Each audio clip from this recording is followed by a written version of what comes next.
The co-founder of Rockstar says that AI is a mad cow disease. The publisher of palworld is saying that he no longer really enjoys AAA titles because of their quality or terrible quality. And the Baldur's Gate 3 voice actors still feel like they are not really a part of the game development process and they're more outsourced or disconnected from it. That's what we're going to be talking about today. My name is the Techno Jelly. We do these types of videos every Monday, Wednesdays, and Fridays. Please subscribe to the channel if you're interested. Now let's get right into the video. Dan Houser of Rockstar, or co-founder of Rockstar, was on a Virgin Radio podcast, or I guess just the Virgin Radio in the UK, and they were talking about a bunch of things, and Eurogamer found a small segment of this radio broadcast where they talk about AI, and AI is a pretty hot topic right now. Everyone's talking about it. People talk about the bubble or if AI is worth it or not. I've talked about it multiple times on different topics, and it was really interesting to see that Dan Houser, the co-founder of Rockstar and one of the biggest gaming companies in the world, says AI really isn't that good right now. And he sort of said that in a more political way that he thinks it's going to eat itself and it's going to just devour its own self.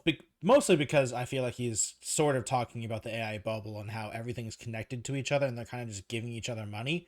And then he said a really interesting line of that it is like a mad cow disease, which is really interesting to see and hear from someone that's so high up on the food chain. And most executives are desperately trying to push AI in basically every kind of way.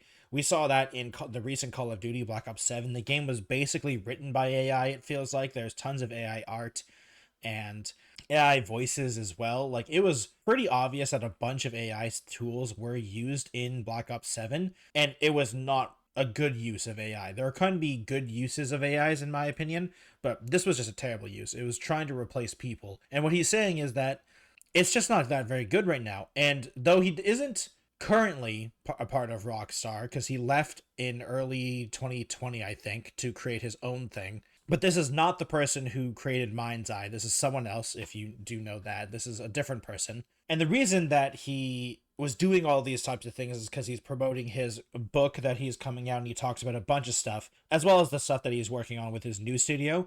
But the AI stuff is pretty interesting when he was talking about it, because it's interesting to see an executive finally not really pushing AI in the big game sector, because there's a bunch of executives that are technically going against AI, like in the next story we're going to be talking about it a little bit. Like the palworld CEO talks about AI and how terrible it is, but he's not really that big. Palworld is big, and Pocket Pair is pretty decently big, but it's not as big as something like Rockstar. So it's interesting to see that he's against it, which is interesting because he's made games like Grand Theft Auto and Red Dead Redemption. The last thing he worked on was Red Dead Redemption Online for Rockstar, which is one of the last things he did with them. And for a lot of people, I've played it personally too, that's a pretty good game. Like, he's made really good games. And being in the executive position to not push AI is so interesting because in the executive point of view or their mindset, it's a very no-lose situation, I feel like, that they feel like. I believe that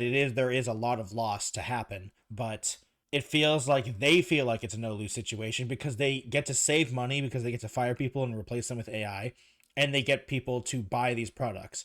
The problem is that it's been pretty obvious that people just aren't buying them, and you're getting a worse product, and no one cares. Like, it doesn't matter how cool this technology can be, but if no one cares about what you're building, then it's not going to be a decent product when you're trying to make products themselves, because AI can have more tangible effects on something, but when part of it is being the product, it just doesn't seem to work at all. And which is why I do think that him saying that it's eating itself does make sense of being the mad cow disease, because it's kind of forgotten what it is. It's kind of cannibalizing themselves because they don't really do anything. They do everything that the human would do, but worse, technically for cheaper in the short term, but that's only because a lot of these AI programs and stuff like that are free to use, and all these AI companies are just letting people use them to try to get their name out there. But like, they're burning money, they're burning venture capital, they're not making money at all. And it's so interesting to see because there's so many different types of directors now that are talking about AI, and it feels like we're on like the cusp of everyone picking a side. There's people blatantly picking AI side and people that are not picking AI, which is interesting. And I can't believe to say it, but it seems like Rockstar, this guy from Rockstar, ex Rockstar, I should say, Dan Houser, is on the no AI side, and kind of Rockstar itself as well, because Rockstar's CEO has talked about AI a couple times as well, and he says that like he doesn't really believe in it as well to replace humans. He's talked about that type of stuff as well, which is really weird. I would think Rockstar would be one of those companies that are totally down with it because they're a big AAA company. So I have very little faith in them when it comes to not just jumping on the bandwagon when it comes to something like this. But I guess I've been pleasantly surprised when it comes to Rockstar and some of its former workers, except for the one that made Mind's Eye, to be fair. That was a disaster in every way. And I guess it is me being slightly hopeful that maybe we can survive the AI menace that is becoming plaguing video games right now, because it feels like every other big AAA game has some sort of AI function or AI technology, and it's just really annoying and in the way and not very good. Which again, I do think Black Ops 7 is the perfect example of that, because the game is awful in basically every way, and that campaign is probably the worst Call of Duty campaign I've seen in a very long time. So hopefully this shows that at least some people are willing to stand up against the stupid AI stuff. Unfortunately, not enough people in my opinion, because it does feel like it doesn't have enough people against it right now in the tech community, because the tech community is just crazy about AI right now, which makes sense because that's where all the money is. So, or at least venture capital money, because there is really no revenue. Not a lot of people are making money, but a lot of people are investing money into it. And it definitely seems like an overinvestment in infrastructure as well, because if any of these projects just die and turns out it's a nothing burger, gosh, there's so many data centers that are going to be useless, I feel like, or like I don't know what they're going to do. I don't know the back end of a data center if it can be used for something other than AI, but if it can't, man, that's just such a lot of wasted time, I feel like. But let me know what you guys think about this in the comments down below. If you agree with Danghauser that it's a mad cow disease, AI is a mad cow disease. I personally don't know if I fully agree, because it's not all AI, but it's one of those things where like the small parts of AI that are trying to be pushed right now are just the bad versions of it. So I hate generative AI art. I hate the AI coding, the AI scripting, the AI writing tools. They're all dumb. I hate them. It doesn't sound like they're doing anything. The chatbots are interesting, but like they're not really a product to be really worth selling. And it feels like this is almost like disco, like in the 80s, where I feel like AI is going to be this really hot topic for like a few years, probably longer than disco, of course, because there are actually benefits for AI. But the huge boom of it, I feel like, is disco. I think in 2, maybe even 3 years, maybe even sooner, we're gonna have all these tech companies finally like plow down to earth, and it's gonna suck for a lot of people, because a lot of people are gonna get fired and or lose their jobs, because there's gonna so much money is being spent, and I just don't see how that's ever recoverable. Moving on to the palworld publisher boss, or the CEO of Pocket Pair, or the developer of palworld. He talks about a lot of stuff in video games in general, and he had an interesting take where he said the so-called the AAA games are very boring and just not that interesting. Now, this was an interview by 4Gamer in Japanese, so it's been translated by Games Radar. So thank you for the translation. And Bucky, who is the palworld main guy, says that he usually just plays indie games nowadays. He plays different types of indie games, small games, because he doesn't really like AAA games, because he feels that they're made for no one, because they're trying to appease to everyone. And he thinks indie games are much better for people that are big into games, because AAA titles, and I quote, I think AAA titles are overwhelmingly about graphics, quality, and fidelity. And that's great, but I personally don't have much interest in their gameplay mechanics. On the other hand, recent indie games are incredibly unique and often include the kinds of systems you can't find in other games. Which makes sense considering the game he made was a survival game, Pokemon-like game, where basically I would argue, even though it does get compared to Pokemon a lot, I would argue it's more like Ark Survivor Evolved, but instead of dinosaurs, it's Pokemon with guns. So I feel like a lot of people get lost in the sauce when it comes to AAA gaming because AAA games, honestly, even myself, I'm not a huge AAA gamer as well. Like, I can't even remember the last big AAA game I really played for an extended period of time. I played the Battlefield 6 beta, but I only played that for a few hours, and I didn't buy that. I didn't like really buy into it. I honestly can't even remember the last AAA game that I truly played a lot of. No, I literally don't even know. I actually don't know what the last AAA game is that I really played to completion even. Maybe Resident Evil 4 remake because I played that relatively recently, and maybe Hogwarts Legacy because I think do you count those as AAA games?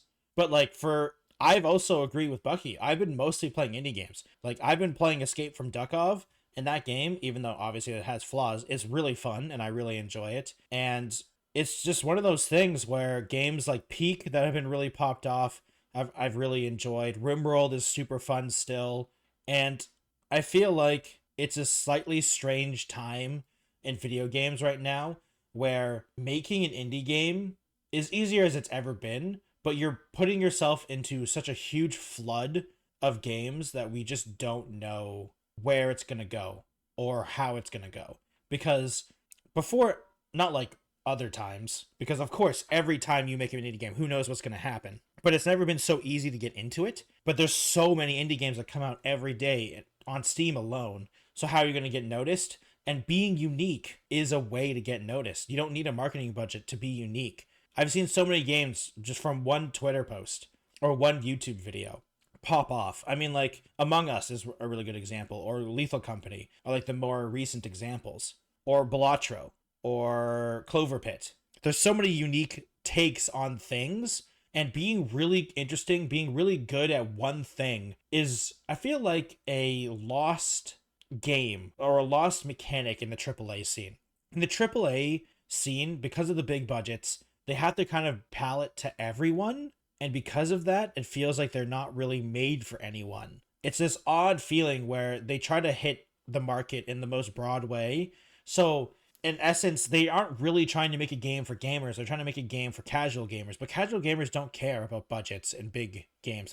They're playing the hottest thing, right? Which is most likely why they're still playing Fortnite. So I feel like AAA games have such a weird way and weird budgeting thing because they do cost a lot of money, obviously, but I just don't see the purpose of all this money spent. I think the biggest thing for me is Square Enix. Square Enix makes really interesting, unique games, but their budgets have been so crazy that when they sold 6 million copies for one of the Tomb Raider games, they said it was a financial failure. Which I feel like selling 6 million copies and being a financial failure means that you're terrible at budgeting.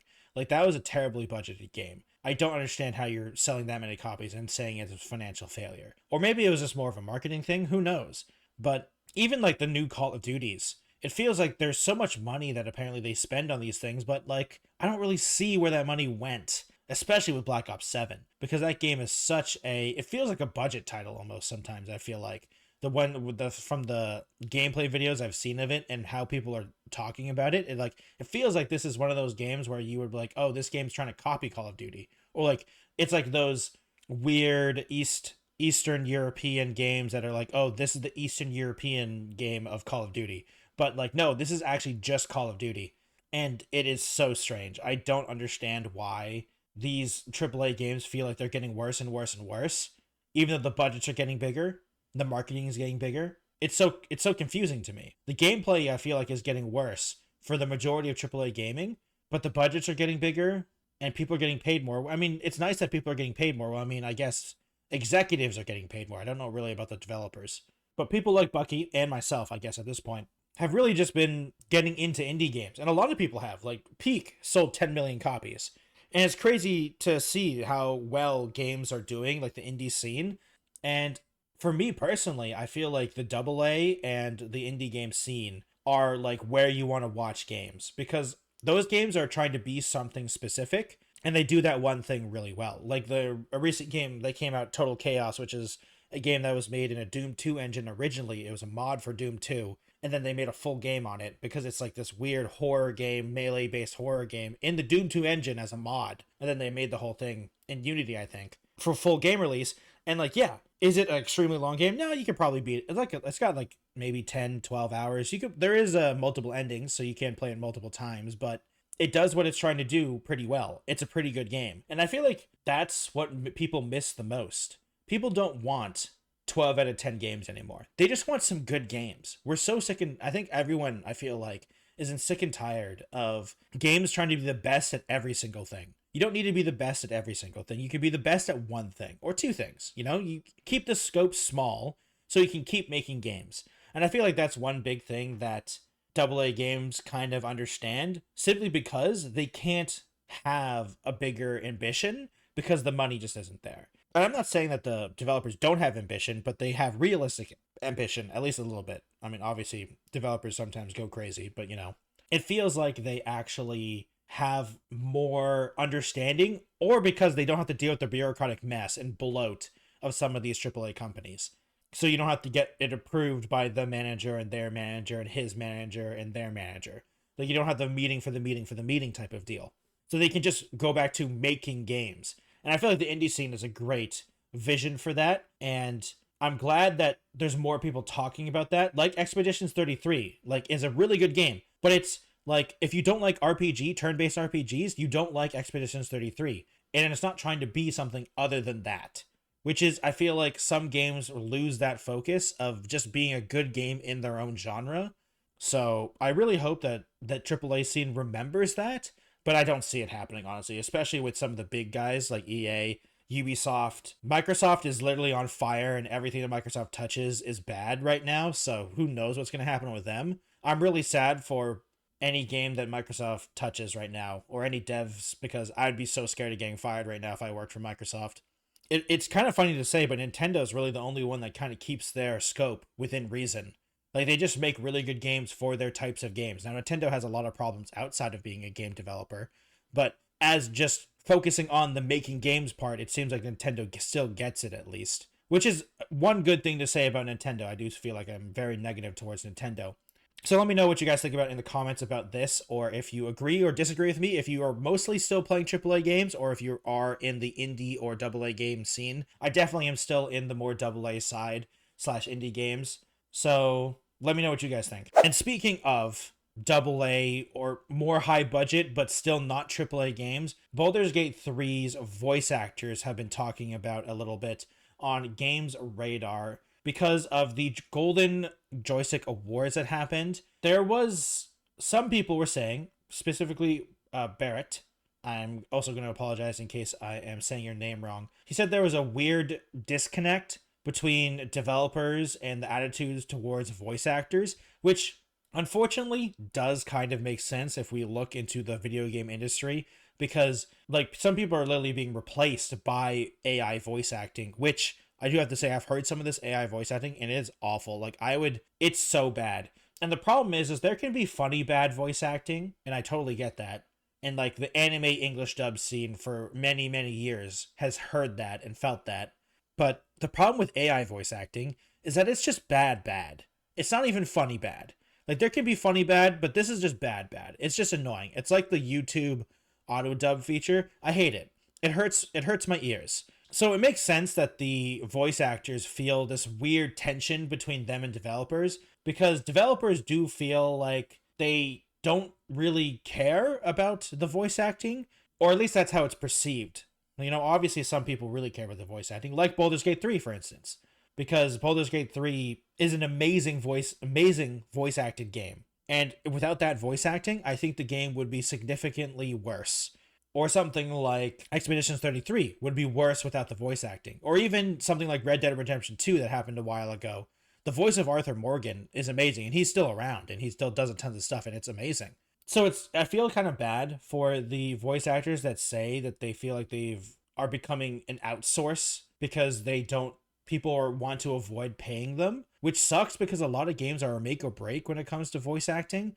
But then again, some games you don't need any voice acting. Like I just said, Nintendo games don't have, most of their games don't have any voice acting, which I do think is hindrance.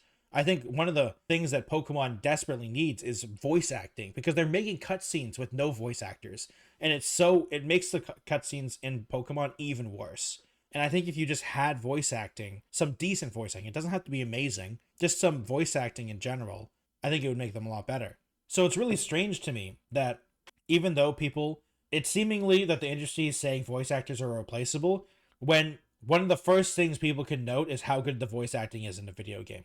In every video game review or YouTube video about any video game, some of the first things people talk about is how good the voice acting is. If the game has voicing, or the lack of voice acting, depending on the type of game. Some of the biggest CRPGs are hindered because they don't have voice acting in them. One of the big ones, the Warhammer 40k one, I heard a lot of people really enjoyed it, but there's a lot of reading in that game.